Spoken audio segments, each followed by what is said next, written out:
സാധാരണക്കാർക്ക് ആശ്വാസകരമാകുന്ന കാര്യങ്ങളാണ് പുതിയ ആദായനികുതി ബില്ലിലൂടെ ഇനി രാജ്യത്ത് നടപ്പിലാകാൻ പോകുന്നത്. പ്രധാനമായും സാമ്പത്തിക ഇടപാടുകളിൽ പാൻ നൽകുന്ന വ്യവസ്ഥകളുമായി ബന്ധപ്പെട്ടാണ് സുപ്രധാന മാറ്റം. മൂല്യം കൂടിയ സാമ്പത്തിക ഇടപാടുകളിലും അത് നടത്തുന്നവരിലും കൃത്യമായ നിരീക്ഷണം ഏർപ്പെടുത്തുന്നതോടൊപ്പം ചെറുകിട ഇടപാട് നടത്തുന്ന സാധാരണക്കാർക്ക് ആശ്വാസം പകരുക എന്നതും പുതിയ ആദായനികുതി ബില്ലിന്റെ പ്രത്യേകതയാണ്. പുതിയ സാമ്പത്തിക വർഷം മുതൽ പുതിയ വ്യവസ്ഥകൾ പ്രാബല്യത്തിൽ വരും.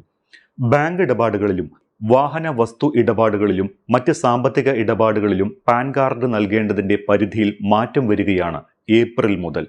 വിവിധ മേഖലകളിലായി 5 മാറ്റങ്ങളാണ് പാൻ കാർഡുമായി ബന്ധപ്പെട്ട് വരാൻ പോകുന്നത്. ആദായ നികുതി നിയമങ്ങൾ പരിഷ്കരിക്കുന്നതിന്റെ ഭാഗമായിട്ടാണ് പാൻ കാർഡ് നിർബന്ധമായ ഇടപാടുകളുടെ പരിധിയിൽ സാധാരണക്കാർക്ക് ഗുണകരമാകുന്ന പരിഷ്കാരങ്ങൾ കൊണ്ടുവരുന്നത്. ഈ വരുന്ന ഏപ്രിൽ 1 മുതൽ പാൻ കാർഡ് നിർബന്ധമായ വിവിധ ദൈനംദിന സാമ്പത്തിക ഇടപാടുകളിൽ സാധാരണക്കാർക്ക് വലിയ ഇളവുകൾ ലഭിക്കും. ബാങ്ക് ഇടപാടുകളിലെ പാൻ കാർഡ് വ്യവസ്ഥയിലാണ് പ്രധാനമായും മാറ്റം വരുന്നത്.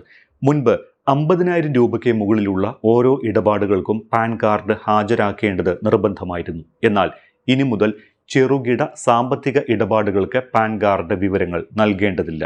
ഒരു സാമ്പത്തിക വർഷം ഒന്നോ അതിലധികമോ ബാങ്ക് അക്കൗണ്ടുകളിലായി 10 ലക്ഷം രൂപയോ അതിൽ കൂടുതലോ നിക്ഷേപിക്കുകയോ പിൻവലിക്കുകയോ ചെയ്യുമ്പോൾ മാത്രമേ പാൻ വിവരങ്ങൾ നൽകേണ്ടതുള്ളൂ എന്നത് സാധാരണക്കാരെ സംബന്ധിച്ചിടത്തോളം ആശ്വാസകരമാണ്. ബാങ്കുകളിലെയും പോസ്റ്റ് ഓഫീസിലെയും നിക്ഷേപങ്ങൾക്ക് ഇത് ബാധകമാണ്. ഇരുചക്ര വാഹനങ്ങൾ പോലെ ചെറിയ വാഹനങ്ങൾ വാങ്ങുന്ന സാധാരണക്കാരന് പോലും നേരത്തെ പാൻ വിവരങ്ങൾ നൽകേണ്ടി വന്നിരുന്നു എന്നത് സങ്കീർണമായിരുന്നു.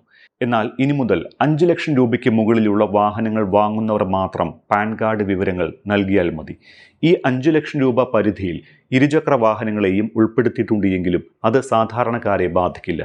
ആഡംബര ഇരുചക്ര വാഹനങ്ങൾക്കാണ് ഇത് ബാധകമാകുക. ഹോണ്ട, സുസുക്കി, ഹീറോ പോലുള്ള 1 ലക്ഷം രൂപയിലും 1.5 ലക്ഷം രൂപയിലും വരുന്ന സാധാരണ ഇരുചക്ര വാഹനങ്ങൾ വാങ്ങുന്നവരെ ഈ വ്യവസ്ഥ ബാധിക്കില്ല.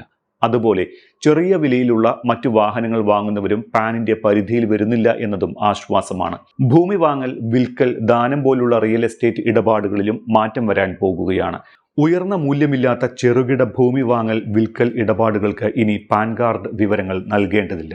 നേരത്തെ 10 ലക്ഷം രൂപ വരെയുള്ള റിയൽ എസ്റ്റേറ്റ് ഇടപാടുകൾക്ക് പാൻ കാർഡ് വിവരങ്ങൾ നൽകേണ്ടത് നിർബന്ധമായിരുന്നുവെങ്കിൽ ഈ പരിധി ഇനി മുതൽ 20 ലക്ഷം രൂപയായി ഉയരും. വസ്തുവകകളുടെ മൂല്യവർധന കണക്കിലെടുത്താണ് പരിധി ഉയർത്തിയിരിക്കുന്നത്. സ്ഥാവര വസ്തു വാങ്ങൽ, വിൽപ്പന, ദാനം അല്ലെങ്കിൽ ജോയിന്റ് ഡെവലപ്മെന്റ് എന്നീ ഇടപാടുകൾ സുഗമമാക്കുന്നതിന് ഇത് സഹായിക്കും.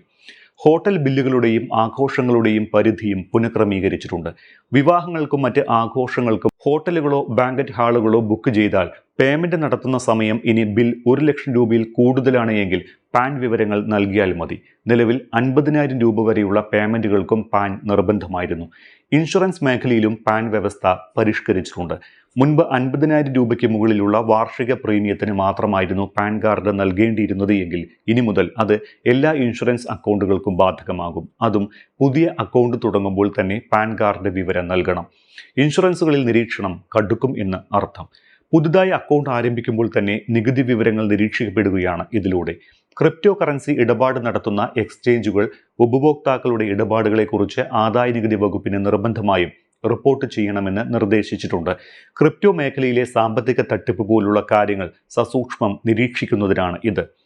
സെൻട്രൽ ബാങ്ക് ഡിജിറ്റൽ കറൻസിയെ ഇലക്ട്രോണിക് പേയ്മെന്റ് രീതിയായി ഔദ്യോഗികമായി അംഗീകരിക്കാൻ തീരുമാനിച്ചിട്ടുണ്ട്. ഇതോടെ കള്ളനോട്ട് പോലുള്ള തട്ടിപ്പുകൾക്ക് തടയിടാൻ സാധിക്കും. സാധാരണ കറൻസിയുടെ തന്നെ ഡിജിറ്റൽ വാലറ്റിലും മറ്റും സൂക്ഷിക്കുന്ന ഡിജിറ്റൽ കറൻസിയാണ് ഇത്. റിസർവ് ബാങ്കാണ് ഡിജിറ്റൽ റുപ്പി അഥവാ ഇ റുപ്പി ഇഷ്യൂ ചെയ്യുന്നത്.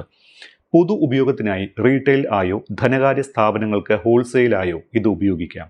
പാൻ വ്യവസ്ഥകൾ ലഘൂകരിക്കുന്നതടക്കം കേന്ദ്ര പ്രത്യക്ഷ നികുതി വകുപ്പാണ് കരട് ചട്ടങ്ങൾ പുറത്തിറക്കിയിട്ടുള്ളത്. കരടിനെക്കുറിച്ച് പൊതുജനങ്ങൾക്ക് അഭിപ്രായം അറിയിക്കാൻ അവസരവുമുണ്ട്. മാർച്ച് മാസത്തോടെ അന്തിമ ചട്ടങ്ങൾ വിജ്ഞാപനം ചെയ്തേക്കുമെന്നും ഏപ്രിൽ 1 മുതൽ ഇത് പ്രാബല്യത്തിൽ വരുമെന്നുമാണ് അറിയുന്നത്. 50,000 രൂപയ്ക്ക് മുകളിലുള്ള മ്യൂച്വൽ ഫണ്ടുകളും റിസർവ് ബാങ്ക് ബോണ്ടുകളും ഒരു ഇടപാടിന് 1 ലക്ഷം രൂപയ്ക്ക് മുകളിൽ വരുന്ന ലിസ്റ്റ് ചെയ്യപ്പെടാത്ത ഓഹരികളുടെ വിൽപ്പന, 50,000 രൂപയ്ക്ക് മുകളിലുള്ള കമ്പനി ബോണ്ടുകളുടെയും കടപ്പത്രങ്ങളുടെയും ഇടപാടുകൾ എന്നിവയ്ക്ക് നിലവിലുണ്ടായിരുന്ന വ്യവസ്ഥകൾ തന്നെ തുടരും. ഒറ്റ ഇടപാടിൽ തന്നെ 50,000 രൂപയ്ക്ക് മുകളിലോ അതല്ല ഒരു സാമ്പത്തിക വർഷത്തിൽ ആകെ 5 ലക്ഷം രൂപയ്ക്ക് മുകളിലോ വരുന്ന സഹകരണ ബാങ്കുകൾ, പോസ്റ്റ് ഓഫീസ് നിധി, നോൺ ബാങ്കിംഗ് ധനകാര്യ സ്ഥാപനങ്ങൾ എന്നിവയിലെ ടൈം ഡെപ്പോസിറ്റ് നിക്ഷേപങ്ങൾക്കുള്ള വ്യവസ്ഥ മാറില്ല.